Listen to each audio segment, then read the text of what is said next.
all thinking, who are these guys? Crollo now. Oh my word.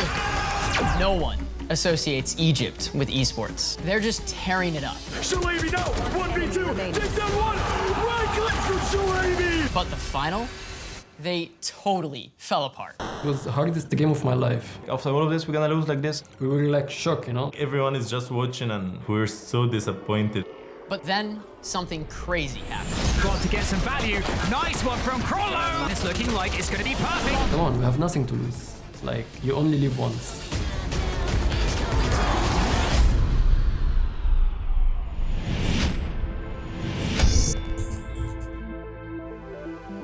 Red Bull Campus Clutch is the biggest student Valorant tournament in the world, with 25,000 students competing in 50 different countries, all leading up to the grand finals in Madrid. Outstanding teams battling it out to get their hands on this magnificent trophy. This is what it's all about. $20,000 on the line. Winner takes all. For this team from Egypt to qualify for the finals was huge. It was their chance to show that they arrived on the international gaming scene.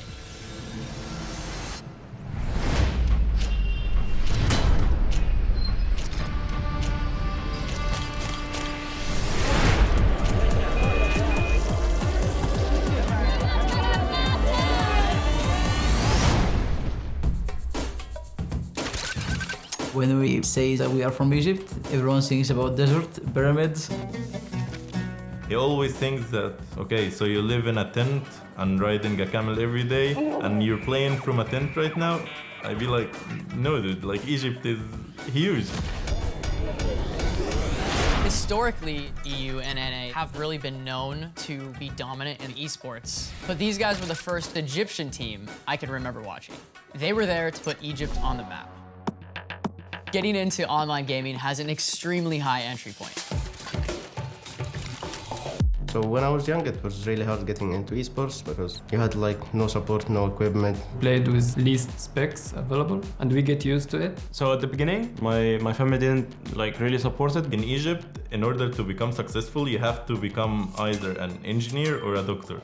Like, you have to become one of these in order to satisfy your family. I've been playing online games since I was like 12 years old or something. We had like a net cafe under my house. Whenever I think of it, I was actually a champion back then in our internet cafe. So why not be a champion in something else, you know? I realized like I could go pro, you know? But being in esports isn't just about gaming. For Team Egypt, the week leading up to Red Bull Campus Clutch was insane.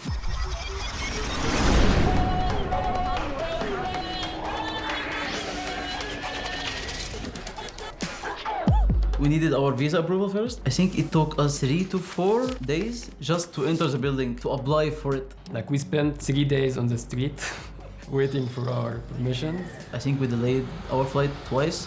I'm pretty sure I didn't sleep for like 30 plus hours because I was so excited. It was my first flight ever.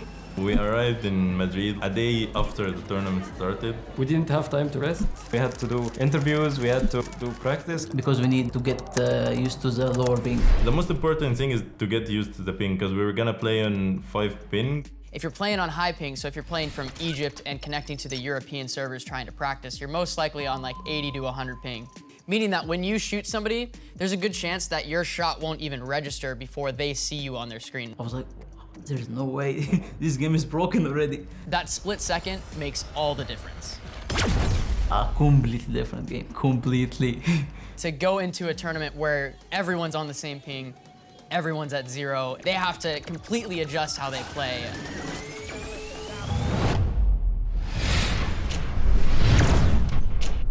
So the tournament begins, and the guys were pitted against the group of death: South Korea, United States, and Peru. We're really expecting the teams from EU and NA that have the best servers and the best practice available to them to rise to the occasion. Everyone was underestimating us because we were the underdogs playing from Egypt. We don't hear about Egypt. Egypt, you know, how is Egypt here? But after the first match, that all changed. Let's say we dominated everyone in the group stage. And Tuna comes in from behind. Oh my word. Shalabi! Ice in his veins. Everyone had wrong thoughts about Egypt, but come on. Everyone played so good.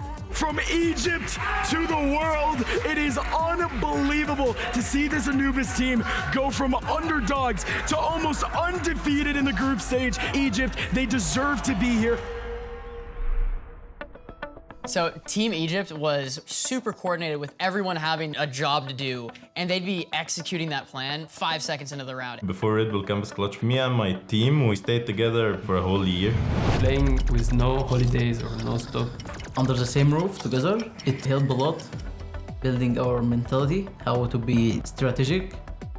Team Egypt was really, really aggressive. They changed the pace up in the entire game and were just running executes instantly. And you can't really do too much about that if it's done really well. They're a strong unit. Yep, you have some of these players that don't necessarily play on the same team, but this one does on almost a daily basis, and that makes them strong and cohesive. Our team is not just a team, actually. We are more like family, to be honest.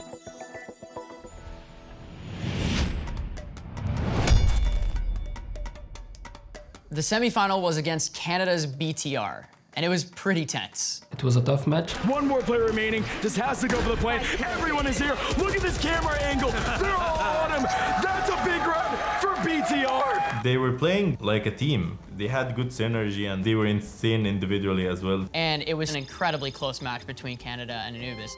Oh, Tuna. More than ready for that mid-interaction.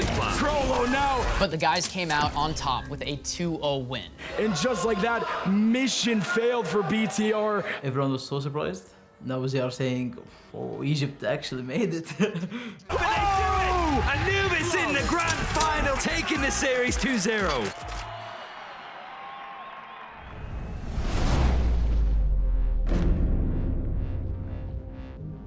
Well, here we go. This is going to be the first map of the Red Bull Campus Clutch World Finals here live in Madrid. Yeah. The guys have been training for years for this moment. The grand final of an international tournament against Portugal, who are brimming with confidence.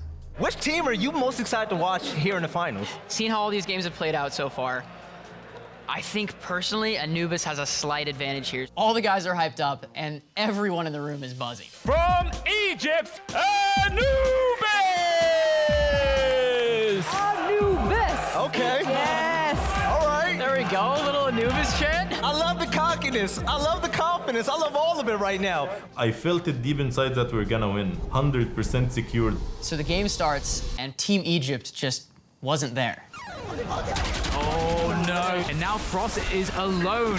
Oh, it just gets worse. Here for Anubis, can nothing go right for them? The match was going so badly. It just didn't seem like they were the same team that played in previous matches. We don't know the play style, so you just see like a guy peeking out of nowhere, killing everyone. This is actually like shambling a little bit here for Anubis. It was hard for me to get any kills, or like it was the hardest game of my life. No answer in any single round from Anubis in the second map of this Grand Finals, this best-of-5 series. Project S are 2 maps up and need only 1 more map to be crowned the champions of this World Finals at Red Bull Campus Clutch. We were all thinking, okay, well, hey, they got 1 foot in the grave right now. This is almost over. After the second game, especially because we lost 13-0, like we're so disappointed in ourselves and how we played that bad. Everyone in the crowd was heckling Team Egypt. It looked like they were done for. We needed to breathe. We needed some space and like a break. And we got also screamed at by our manager, Joe. It was a motivation in Arabic, so a lot of curses, I believe, was included. What are you doing, guys? You have to wake up. It's gonna be too late. We can't lose like this. Come on, guys, you can do it, but in a really loud voice. We didn't go through all of this just to lose the finals like this. If you got second, it's not enough, you know. And we needed to represent our country, and we knew that this tournament made so much to Egypt in esports. I was very mad, very upset. I put a blame on myself. It was a bad feeling for your home, for your family, for your country. So the guys went back on stage, and their reaction was wild.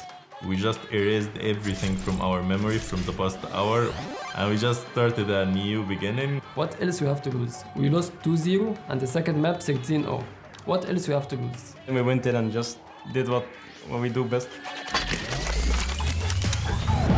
Looking like it's going to be perfect. There's the flawless, and that's what they needed. And that is Anubis, 1 round up. This round, Krollo was alone against 4 people, and he clutched a 1v4. Oh, comes out with a jumping classic. Oh, and he snaps Silent down. 1 more to go here for Krollo. Oh, he's done it with the pen reaction. Fantastic clutch from Krollo. After we won the clutch, I think like everyone was like really hyped and ready to win. That's exactly what they needed. Anubis, they are so well positioned now. The momentum shift was just insane. I was kind of the MVP of the 5th map.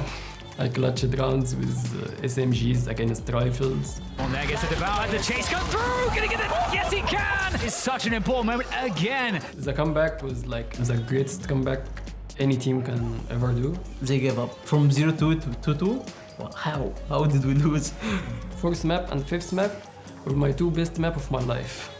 It's a great ball line indeed. They're going to try to defend. This is it. Trying to do everything. And we took the whole series. We took the trophy.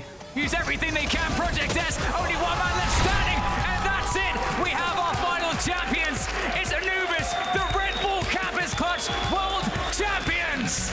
I actually can't describe how good it felt. When I raised the trophy, I screamed Pharaoh's Pharaoh's because we were underdogs. No one expected us to win the whole series. It was so crazy. You are holding this trophy like a newborn baby. It's now my baby, yeah. Like, I took the trophy in bed and I slept with it. I was like, what are you doing? It was a really great night, not gonna lie.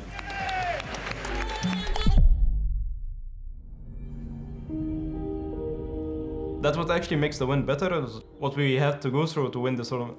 Unbelievable for everyone. We needed to represent our country, and we knew that this is a really good opportunity for esports in Egypt to improve. We went back to the plane to Egypt, Cairo. We met a lot of fans waiting for us, cheering for us. It's really changed how Egypt and the Middle Eastern region are seen on the global esports stage. And when I went back home to my family, like, the way they welcomed me, I felt like a champion, you know? Like, once I went back, they were actually very convinced about my career, and they just wanted me to compete even more. After that tournament win, they ended up meeting the Minister of Sport for Egypt, and they pretty much have cemented themselves in history in Egypt. The minister himself congratulated us. Hundreds of thousands of people was watching our game. It's getting bigger day by day. So many people wanted to start competing because of how it felt and how they watched us. Hopefully what this has done for Egypt is going to make everything just significantly easier for the next generation of esports. For every starting team, just follow your dream. You will get it. Work hard, practice hard, put enough time, work well with your teams, build strats together, build chemistry together. The most important thing is communication between players. Communication is the main key of every team.